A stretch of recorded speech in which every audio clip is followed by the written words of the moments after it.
Guys, commiserations on going out. Dan, talk to me, mate. Talk to me. You told me you were boiling. Freaking seething, man. It's every year the same. It's always the same lot of idiots that cost us. I want to know. I don't actually think it's Ange Postecoglou, because if it was, I'd be very disappointed. But who made the decision to have one of the players with the worst confidence in Europe take a penalty? Who had that decision? Davison Sanchez. His confidence is horrendous. One of the things that you need the most confidence in football is to take a penalty. Why is he taking a penalty? Same thing. The first goal, Davison Sanchez. The defending was horrible. Horrible. And again, we take these cups lightly. We won the first few games. We got very confident, and we started thinking that we could play our B team. One of the reasons we were so good in the first 3 games of the Premier League season was because of our midfield, which was Bissouma, Maddison, and Papa Matasar. None of those start today, and you can see how our midfield looks. I got clipped a lot for saying that our midfield is the best in England, excluding Manchester City's. I still stick by that. This had nothing to do with today, because none of those players started today. None of them. Our midfield was horrendous today. I don't know who made that decision to start. I back Ange Postecoglou still, and every Tottenham fan should. Nobody should be saying Ange Postecoglou out today. But managers can make mistakes. Today, Ange Postecoglou made a mistake. Yeah, I hear you. Harry, do you agree with what Dan has said there? You're on. I can't hear you, bro. Your volume is very low. Come. No, I can't. Keep speaking. No. It's very low. Come out and come back in, man, and chat to us.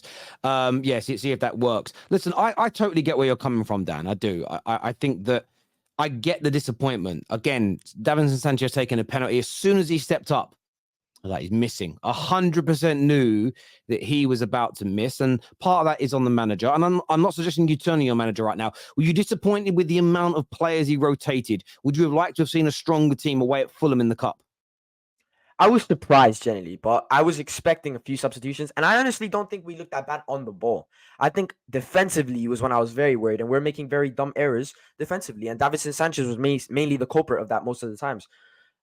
I don't want to be like singling out one player in Davison Sanchez, but today's result, I genuinely think that if Romero was starting that game, we do not lose, because that first goal, that defending from him was absolutely horrendous. Like, seriously, I don't understand what he was doing. Every time I see Davison Sanchez play football, it looks like he's wearing roller skates.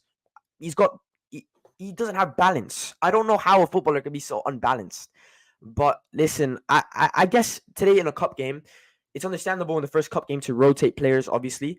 But the amount that we rotated, I think, was very poor. We shouldn't have rotated how many. Like, Forster should have definitely not started. Especially when it came to penalties, maybe around like halftime, you bring on Vicario, because penalties Forster was horrendous. Every penalty, like from the first penalty that he made that error, like from falling down to the floor, I knew the rest of them he wasn't going to save one. Yeah. So we definitely should have had a lot more starters on. But still, we brought on a lot of the starters, and it didn't really make too much of a difference. We started attacking more, but by the time they came on, we were already starting to attack a little bit more. So definitely there should have been a few more starters on the pitch. But there should also be rotation in the first game of a cup. Yeah, I hear Jerome's joined us now as well. Do you agree with Dan? A little bit disappointed with the amount of rotation, but you understand why it happened? Yeah, look, I am disappointed that we are out again on the cup. I understand, but the thing is, I understand the change. Ange said, but he wanted the change. He wanted to give a chance to all of those players. Thing is, again, same crap players let him down. What are we supposed to do? We still got the same nonsense players that we have. Davies, Sanchez, and all of those crappy players. It's just ridiculous. But I'm not going to say it. The fan base is currently turning on Ange like crazy. It's like, oh, wrong decision, wrong this, wrong that, wrong this. What is he meant to do? He's giving a chance to all of his players. Prove him wrong. Why he should be part of why we should be part of his team. Now he knows. Now he knows why we shouldn't be. I guess that's the reason why he said, let's see what you can do, and if you can be part of my team. He knows now that those guys cannot deserve to be part of his team. Davies, Sanchez, out. Højbjerg, if Manchester United want him, take him. Can't handle him anymore. Skip, get out. It's like all of those players need to go. I hear you on that. Can we hear you now, Harry? Can you hear me now? Yes, Yeah. can hear you now. Perfect. Cool, Perfect. it's all sorted. Mate, can I just say right now, Sanchez is a fucking donkey. As soon as I saw him take that penalty, I was fucking done with it. You know, you got the Amazon Prime fucking... Bro, I was pressing the home screen as soon as he was pressing it, bro. I swear to God, he's useless. Why was he even taking a penalty? The guy should be discarded from the team. Why is he there? Mate, he's the regression in him has been crazy. But why did your manager pick him? Do you think? I don't understand. Like, they're sat there. They've got the 5 penalty takers. Cool. Why are they picking him? Even when Madison was taking the penalty, I was a little bit sketchy because obviously I said in the last one about Madison not taking penalties. We know his history with Leicester. A lot of people blamed Madison for the reason for Leicester getting relegated because of him missing so many penalties. Cool, but Madison scored it. Why is Davison Sanchez even in the team now? Why is he not somewhere in Brazil, Colombia? Why is he not like in the favelas or something? Do you know what I mean? Like, why is he still here? He's useless. I can have to answer you look that at how many question. people are there. I in can my answer you that opinion. question. I can answer you that question. Please. Today, we rejected an.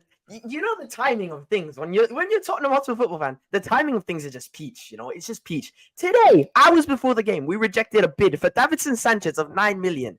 9 million. I would pay 9 million for you to take Davison Sanchez. I'd give you £10 to get him gone, bro. I will pay the cab for you to leave Tottenham Hotspur Football Club. Oh, you know the thing is, he was so poor last season. Every Tottenham fan wanted him out. There was a little bit of hype in the summer. Then there was a clip of Davison Sanchez going to a museum, I think it was, and he put a Tottenham kit on top of an Arsenal kit. Nah. All of Tottenham Twitter, keep Davison Sanchez. He loves the club. He's a legend for Tottenham now. Put a statue outside the stadium. Bro, he's useless. He's a donkey. We've He's got a the memory of a donkey. goldfish. Us Tottenham fans He's a have the memory of a donkey. goldfish. We literally get gratified from the smallest things. Putting a Tottenham shirt over an Arsenal poster and people saying to keep him He's a because he loves the donkey. football club. He's a donkey. It's simple. He's a donkey. It's done. It's done. Jacob, your thoughts on the Sanchez situation? Do you sympathise with Postecoglou having to play him, or do you agree that he should just be kept away from this team?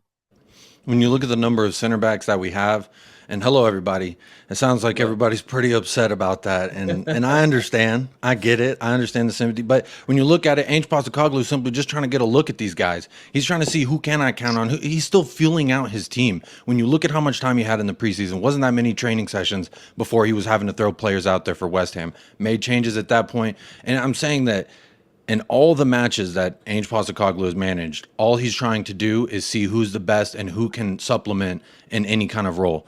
I think to simply blame Davison Sanchez is the easy route. It was obvious that he was out of his depths. He got turned around on that first goal. Absolutely agree with that. But to a degree, I also blame a lot of the players around him as well. I blame Emerson Royale. I blame every single person on that pitch, to be quite frank. I even blame Fraser Forster as much as I don't want to blame a goalkeeper. I even got to blame him as well. That penalty shootout, you may as well have stuck someone's grandfather out there because he was going to move just as much as that. In the same direction every single time, just absolutely astonishing. But outside of that, every player was atrocious today. I think to blame one player is just, it seems a little bit of the easy route in my opinion. Jacob, but you know what it is? It's when you've got one bad player, everybody around them becomes worse. It's like it's a virus that spreads throughout the team. So if you have Davison Sanchez there, of course he's going to give a little bit less confidence to Emerson Royale because he knows he can't trust in a centre back next to him. Mickey van de Ven, every time he had the ball, usually he's comfortable with playing with Romero. Davison Sanchez was next to him. He looked like he was having a cardiac arrest every time he touched the football. Like one of those bad players in the team spreads throughout the whole team. You saw how good we looked with Romero in that back four with Romero and Mickey van de Ven. When you put a player like Eric Dyer, Davison Sanchez in there, the player next to him looks worse. That's why so many people were actually questioning Romero last season because he wasn't looking great. Now he has good Mickey van de Ven. Look how good he looks. When you have a player that's terrible next to you, it spreads. I mean, I would also look at a lot of the players that were started in the first place. Giovanni Lo Celso, a lot of people have argued this guy. I even saw a tweet from, I think, Fabrizio Romano talking about we like Giovanni Lo Celso in his role. Why was he the first substitute off if that's the case? If these things are true, what we're hearing, I look at the whole 11 as a whole. Every single person on there, I feel like have something to prove to the manager still, and that's why they were played. Regardless of how we feel about the 11, that's what I think it is. And Ange Postecoglou is still getting his feet wet with this team and these players, if you think about it. In the grand scheme of things, it's been, less than 10 matches managed in total? So I'm not too concerned. I think I understand the emotions are riding high after a match and we lost, etc. The penalty, the orders of the penalty, I would definitely bring into question. Why was Davison Sanchez third? Why was James Madison fourth? These are the things I would question before I, question why was Davison Sanchez starting. That's a clear answer why Davison, Gio, etc. and the likes were starting today. Even Richarlison, he still has something to prove. Happy he got the goal, but outside of the goal, I don't thought he offered much at all. I hear Look, that. We got. it was just penalties, okay? We lost on penalties. It's 50-50.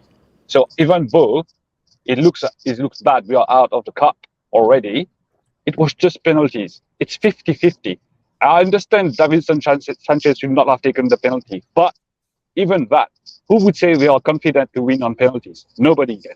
Nobody can say we will be confident to win on penalties. So it's 50-50. So we have to understand. We don't even know we who our still made penalty it. taker is at this juncture in Yes, the season exactly. either. So I'm Yeah, not but too don't upset. even know. I can guarantee you before I saw him even pick up the ball to put it on He the was penalty missing spot, it. I can guarantee you that he was missing it because his confidence is an all-time low. Currently, our janitor has more confidence than Davison Sanchez. His confidence is on the floor. Why would he take the penalty, especially after such a poor performance? If he would have had a blind there, he played super well, he defended very well, maybe even got like a goal or something. Let him take a penalty. His confidence is riding high. That's what penalties really rides on, if anything, is confidence. And he did not I hear have you there. I'm going to go to Pav in a minute as a rival.